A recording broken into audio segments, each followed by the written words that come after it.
يا مساء الخير، واش راكم؟ إن شاء الله تكونوا بخير، صحتكم تكون لاباس. تلاقينا في فيديو جديد مع وصفة جديد تاع الحلويات وتدابير. إن شاء الله الفيديو تاع اليومين اللي عجبكم. كيما عجبكم الفيديو اللي فات نقول لكم يعطيكم الصحة على التعليقات اللي خليتوهم لي الإيجابية. إن شاء الله راح نلبي لكم كامل طلبياتكم اللي قلتوهم لي، ونشارككم أكيد بالوصفات اللي راكم حابينهم. هنايا الروتين تاعنا تاع هاد السمانة واش كانوا عندي دي بوكس درتهم. كان عندي بوكس فيه العرايش والبقلاوة والتومة، وكان تاني هاد البوكس تاع اللي فيه العرايش والبقلاوة والتزيريات. هنا كانت عندي تاني تغريبية الورقة، تجي بزاف بنينة وهايلة. دوك حابين نخلي لكم وصفة تاعها ولا نديرها لكم في اليوتيوب، ما عليكم غير تبعتوا لي ميساج تقولوا لي ميمي حابين الوصفة تاع الغريبية الورقة وراح نشاركها معاكم أكيد. بالنسبة ليهم حابين مقروط تاع الكوشة بإذن الله راح نشارككم الوصفة ديالو بالتفصيل يجيكم مرمل وبنين حتى للقلب ديالو. بإذن الله في الفيديو القادم راح نشاركها معاكم. وراكم حابين كاش وصفة نديرها لكم بالتفصيل قولوا لي في لي كومونتير. هنايا نبداو الروتين تاعنا تاع كيما العادة تاع القضيان. قضيت واش كان خاصني بالنسبة كان عندي كوموند تاع لي صالي. قضيت واش كان خاص قلت لكم. جبت الخبز تاع التورتية، جبت الطون، الزبدة، وجبت السكر باش نخدم معاكم العسل. حنعطيكم واحد الوصفة ناجحة 100%.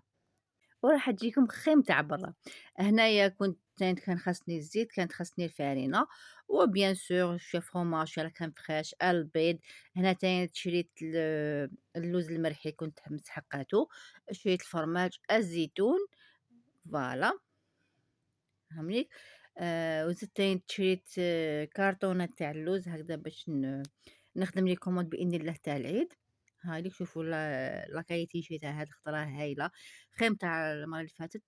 باسكو اللوز هاد الأيامات راهو يجي محمص، شغل ماشي ناشف مليح رايحين يحمصوه باش ينشف لهم. ألوغ ردوا بالكم يا البنات. بالنسبة للبنات اللي سقساوني على المول اللي درتو في المقروط تاع اللي حطيتو في الفيديو اللي فات تاع المقلة، هاوليك كيفاش داير، يعني راهو داير حالة في الأسواق. هذا المول تاع الشهدة اللي جا عنده جوج جهات، جهة هادي تاع الوردة وجهة تاع الشهدة. أنا استعملت هادي تاع الوردة باش خرج لي هذاك الشكل. هنايا هاوليك البوكس تاع لي صالي اللي خدمتو، كان فيه لي كيش بالدجاج، فوالا شبعتهم بشوية زيتون من فوقه وورقة تاع المعدنوس. واش كان عندنا تاني عندي هادو لي برغر ماشي دي ميني نورمال. حبيتهم شوية كبار، فوالا يعني كمودات من كل نوع 3 حبات. يعني هذه عروسة راح نديهم معاها في الفواياج تاعها. إن شاء الله قلت لكم نقولها ربي يهنيك إن شاء الله، وإن شاء الله العقوبة الدرية الصالحة. وحابة نقول لحبيبتي راهي تعرف روحها شكون اللي جات ساعدتني المرة اللي فاتت دارت لي الكاطو في لي بواط. يعني والله ما خلتني وحدي، قالت لي ميمي نجي نعاونك باش يعني تكملي بالخف. من هاد الجهة نقولها حبيبتي ربي يحفظك ويخلي لك صحتك إن شاء الله، ويخلينا دايما لبعضانا. فوالا نعاودو نولو للبوكس تاعنا. قلت لكم دارت لي ميني برجر، دارت هادو لي ميني بانيني، فوالا. وهاد لي ساندويتش صغار بالدجاج، ودارت تاني بيان سور لي تاكوس. فوالا زدت حطيت لها هكذا الجو في البوكس تاعها ويكون واجد. يعني هادو تاخدوها فكرة هكذا كي تحبوا تروحوا كاش فواياج ولا تروحوا بيكنيك ولا تقدروا تدوا معاكم هكذا بوكس و... ويعني تاكلوه كي تخرجوا ولا في الطريق. فوالا شوفوا كيفاش بسم الله ما شاء الله. يعني نوعت شوية وبدلت شوية في الموديل تاع لي صالي. فوالا. انا ننصحكم البنات دائما ديروا هاد البابي من تحت باش ما يكونش كونتاكت مع البطاط ديريكت. هنايا بالنسبه للبنات للوصفه تاع العسل، احلى عسل راح ديروها في المنزل، سهله مهله ما حاش تاخذ منكم كامل الوقت ولا الجهد. فيها 3 مكونات فقط. هنايا عندي كميه تاع الشبح حوالي 10 غرام، درتهم هنايا في القدره ديالي. هنايا جبت عندي 2 كيلو تاع سكر وريت لا طعمه. يعني هنا البنات كل كيلو تاع سكر راح تقابلو نصف لتر تاع الماء و5 غرام تاع الشب. فوالا هكا باش ما تخلط لكمش. هنايا شوفوا درت كمية تاع السكر ماشي كمية محدودة، مع كمية تاع الماء مع هداك الشب، راح نديرهم فوق الفرن حتى يذوب لي كامل هداك السكر. شوفوا ما خليتوش ياخد لي اللون البني، خليتو اللون تاعو بيض. هداك السكر اللي درتو مع الماء والشب، يعني كي درتو فوق الفرن نخليه يغلي لي شوية، ومن بعد راح نفرغ عليه هادوك 2 كيلو تاع السكر وهاديك الريتلة تاع الماء ونحرك. فوالا. شوفوا ما تخافوش يعني حيتبدل اللون تاع العسل تاعكم، ما حاش يقعد هكذا ابيض. شوفوا هنا ديجا بدا يتبدل لي اللون. رميت عليه شريحه تاع القارص وراح نخليه يغلي. غير نشوفوا بدا يغلي راح نحسب له 10 دقائق ونطفي عليه. ما كاش ما اسهل من هاد الوصفه.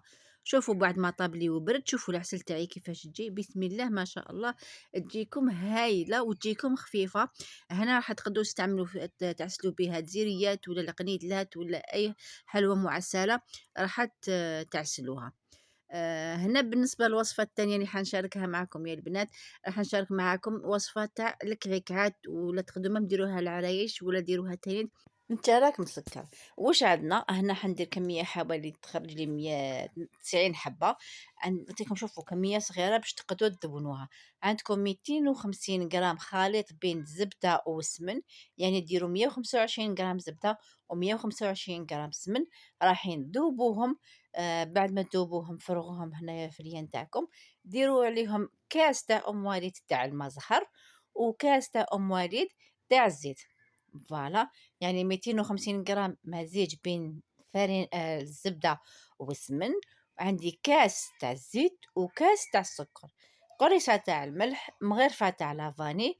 نخلط مليح بالفويح حتى يندمجوا لي هذوك المكونات مع بعضهم، والخليط تاعي يولي بيض. ضروري هنا هاد العملية ديروها باش كي تكونوا تخدموا العجينة تاعكم ما تلقلكمش الزيت. بعد ما تخلطوا لي هاد المكونات تخي بيان كيما شفتوا الخليط تاعي ولا لي بيض، راح نلمها بالفارينة. هنا شفتوني ما درت ني سكر ني والو في العجينة تاعي، دايما هنايا ما نستعملش سكر باسكو على بالنا الطرية تجي حلوة، ولا فقط بيان سور راح تكون فيها السكر.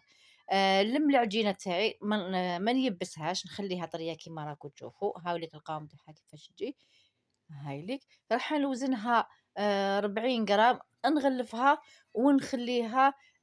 انا نخليها تبات ليله كامله هكذا باش كي نكون نخدم بها غدوه من تاك راح نخدم بها فاسيل. بالنسبه هنا اللوز يا البنات، دائما نعطيكم هذه النصيحه ونقولها لكم. اللوز تاعكم دايما يتغربل. ماشي كي تروحوا اللوز ديريكت تروحوا تخدموا به.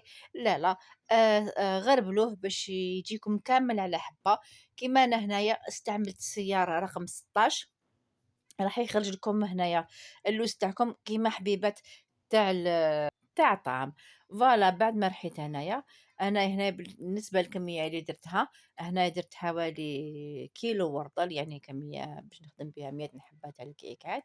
هنا واش ديروا نتوما؟ ديروا 3 كيلات تاع اللوز، بكيلة ناقصة أصبع تاع السكر، مغرفة صغيرة تاع الزبدة. هنا نستعمل الزبدة ما نحبش نستعمل السمن. ونلمها بالما زهر. هنا كي تكونوا تلموا فيها سيو عجنوها باش هذاك السكر تاعكم يذوب ما يقعدش هكذاك حبيبات. فوالا. بعد ما نلمها بالما زهر راح نلوزلها، ندير لها الوزن تاعها 16 غرام. فوالا.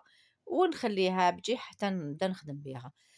هنايا راح نبدا نشكل معاكم حبيبات تاع الكريكات ديالي. هنا شوفوا العجينة بعد ما ارتاحت لي، شوفوا كيفاش تجي، بسم الله ما شاء الله. راح تعطي لكم الطوح كي تكونوا تخدموا بها. ورايحين ما تسحقوني فرينة ني والو، ما راح تلصق لكم ني في البلان طرافاي ني في الحلال ني والو. كيما شفتوني درتها مستطيل وحليتها. هنا نعطيكم نصيحة يا بنات، دايما هذاك الطرف الفوقاني عبزوه بيديكم هكذا باش يجيكم طري ويجيكم ساهل باش تغلقوا الحبيبة ديالكم. حطيت لافاغس تاعي شتو كيما وريت لكم هنايا في الفيديو، وراح نغلق الحبيبة تاعي تاع الكعكات. شوفوا هنا نسوديو مليح هذيك الغلقة تاعنا هكذا، ونحل العجينة تاعي. جهة راح نديرها بوانتو، وجهة راح نخليها عادي باش نقدر نغلق الحبيبة تاعنا. هايليك. شوفوا الجهة هذيك اللي خليتها ما درتهاش بوانتو، راح نحلها هكذا شوية بصبعي هكذا. شوفوا هنا ما راحش تبان لكم كاع الغلقة وين راهي، تالمو درنا هذاك الحرف تاعها رقيق. فوالا. شوفوا كيفاش غلقتها، دخلت جهة داخل جهة، وراح كما يقولوا نسودي هذيك الفتحة باش ما تبانليش. هكذا غير بصبعك قلبي الحبيبة تاعك، سقميها بيان. هاي ليك.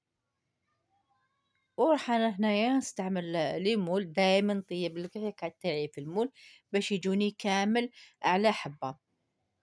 هاي ليك. هنا شوفوا ما ندهنوهم بالزبدة، ما نديرلهم فرينة ما والو، باسكو لاباط تاعي ديجا راهي ميدمة وما راحش تسخلي كامل في المول. هاي ليك. شوفوا نزيد نسيي نغلق شوية هذيك الفتحة وسي بون. هنا بعد ما كملت الفاقة الأولى راح نديرها طيب. شوفوا كيفاش يجوني، بسم الله ما شاء الله قلت لكم. راح ندخلها طيب على درجة حرارة 180. كي نشوفهم بداو يطيبوا راح نديمو ليهم ونشعلهم من الفوقة باش يحمروا لي. هنا نعطيكم نصيحة يا البنات خذوها من عندي أنا، الكعكعات العرايش ولا التشارك المسكر دايما يتحمر، ما تخليوهش ابيض. خاطرش اول حاجه يا البنات كي تخلوه هكذاك بيض ماشي محمر، راح يولي لكم الكاطو تاعكم تمتم خضر، يعني تمتم راح يفسد لكم. والحاجه الثانيه راح تقعد الكوت تاع الفارينه في لاباط ديالكم. الوغ دايما حمروهم بيا وما تخافوش لافاس ما راح تيبس ما والو، تقعد هكذاك طريه. هنا حنخلي الكاطو تاعي يبرد وندوز باش ندير الطريه ديالي. هنايا عندي 3 صفار تاع البيض، عندي نص كاس تاع الزيت كما شفتوني، عندي كاس تاع مزهر وكاس تاع الماء. يعني هاد الكاس اللي درتو انا راح يخرج لكم كميه تاع حوالي 150 حبة تاع الكريكات. يعني نتوما ديروه بالكاس صغير تاع لاتاي ولا فنجان تاع قهوة باش تسيو بها الطرية تاعكم. كيما شفتوني دايما في لاباز تاع الطرية نديرو كولورون بيض ونضيفو السكر ونديروهم هنايا في البيتخا تقدروا تعجنوهم مام بيديكم. انا ندير دايما هنا في البيتخا باسكو يساعدني، سورتو كي تكون عندي كمية كبيرة تاع الطلية. لميت ماشي لميت يعني خليت الطلية تاعي تخلط شوية، ضفت لها هداك القارص كيما شفتوني، مع الآخر دايما نضيفو باش يعطيني لا بغيونس للطلية ديالي. وهنايا ديروا الكولورون اللي حبيتوه نتوما، تقدروا تخلوها بيضة كيما انايا درتها غوص في الكلاغ. دايما الكولورون تاعكم نقول لكم يا البنات ديروه في شوية ما وضيفوه على الطرية، جامي تضيفوا الكولورون هكداك على الطرية مباشرة هو حبيبات، راح يخلي لكم هذاك النقاط تاع الكولون في الطرية تاعكم وراح تجيكم كامل شابة. نغطي الطرية تاعي ونخليها ترتاح لي حوالي 20 دقيقة حتى لساعة، باش يخرج لي كامل هذاك الهواء اللي فيها كما شفتوا هنايا. كانوا فيها فقاعات من الفوق. هكذا كي نخليها ترتاح ما حاش دير لي هذاك الحبيبات ولا هذوك البقع هذوك النبولات في الطريات ديالنا ولا في الحلوى ديالنا. هكذا شوفوا كيفاش راني نطلي انا، ندير لاكغي ديالي وندير فوقها الحبيبات تاع الكاطو وندير الطريه. يعني هاد الطريقه يعني راح تخليني نطلي اكبر كميه من الكعكات. يعني هنا البنات حتكملوا الطريقة تاعكم في وقت قصير، يعني ما تتخيلوهاش. يعني في عود ما تقعدين هكا من وانت تطلي في الكعكات تاعك باش تكملي الكمية، هنا راح تاخدي نصف الوقت ولا ميم با وانت تطلي في الكعكات ديالك. هنايا راح نحيهم نديرهم في صنيوح حتى ينشفوا لي. ومن بعد واش راح ندير يا البنات نمسحهم بالنكهه دوغي بلون دوغي فوالا. ورشيتهم بشويه تاع الدوغي من الفوق ودرت لهم هاد لافلور. شوفوا كيفاش جاو بسم الله ما شاء الله، جاو من اروع ما يكون. شوفوا لا كولور كيفاش جات غوص في الكلير، يعني لا كليونت اللي حبت هكذا في الغوز كلير. مع لافلور غادي من فوقها في البلون بالدوغي. درتهم في الكيسات والدونتيل. والحلوى تاعي هايدي كيفاش جات، قلت لكم يا البنات تجيكم طريه ومبسه، والحشو تاعكم يقعد طري حتى لداخل. أنا بالنسبة للبنات اللي تساوني على السيفلور اللي استخدمته باش نخدم لي الفخوي تاوعي، هاوليك قلت لكم شريته ماشي غالي 350 ألف في جولي فيو. شوفوا فيه هاد ستيلو ديالو اللي ديروا فيه هاد العفسه يديروا فيها الكولون وباش ترشوا بها. هاي ليك فيها زوج، وحده صغيره وحده كبيره. انا نستعمل هاد الكبيره هي اللي تساعدني في العمل. وفيها بيان سور الباتري ديالها ولا الموتور تاعها هاوليك يتشارجا. هاي ليك شوفوا يعني صغير ويفي بالغرض. اللي بالنسبة للمبتدئين تقدروا تستعملوا هدايا، ومن بعد تشرو هداك بروفيسيونيل بيان سور. يعني ميم حنا الحوايجيات نقدروا نستعملوا هذا عادي وفي متناول الجميع. فوالا هاوليك قلت لكم بالنسبة للسعر تاعو يدير 350. أنا شريتهم جولي فو وراح يساعدكم بزاف في العمل تاعكم. هنايا بعد ما كملت قلت لكم الكريكات تاعي راح نستفهم في لابواط. هنايا لا كليونط كومونتات الكريكات والقنيدلات هاذوما اللي جايين بومبي. شوفوا كيفاش جاو ما شاء الله. في الفيديو ان شاء الله القادم راح نشارك معاكم الوصفة تاعو بالتفصيل الممل، يجيكم معسلين حتى للقلب، وكيفاش يجيكم دوغي هكذا من الفوق. هاي ديك لا كوموند تاع هاد السمانة ان شاء الله تنال اعجابكم، والوصفات تاعنا اليومي يكونوا نالوا اعجابكم. ما تبخلونيش بتعليقاتكم الشابين. وانا يا بنات فكرت درت واحد التعليق، كتبت لي واحد الأخت قالت لي: "مريم واش استعملتي كولورون لونتي لي فروي ديالك؟" أنايا استعملت فوكتا آآ موف فوالا، خلطته في شوية ما. هنا ضروري أنكم الكولورون تاعكم تصفيوه باش ما يبوشيلكمش الستيلو ديالكم. فوالا هاني جاوبت على السؤال حبيبتي ديالك. إن شاء الله يكون قلت لكم الفيديو تاع اليوم نال إعجابكم والوصفة تنال إعجابكم. نتلاقاو في فيديو واحد آخر مع روتين جديد مع حلويات جدد. سلام.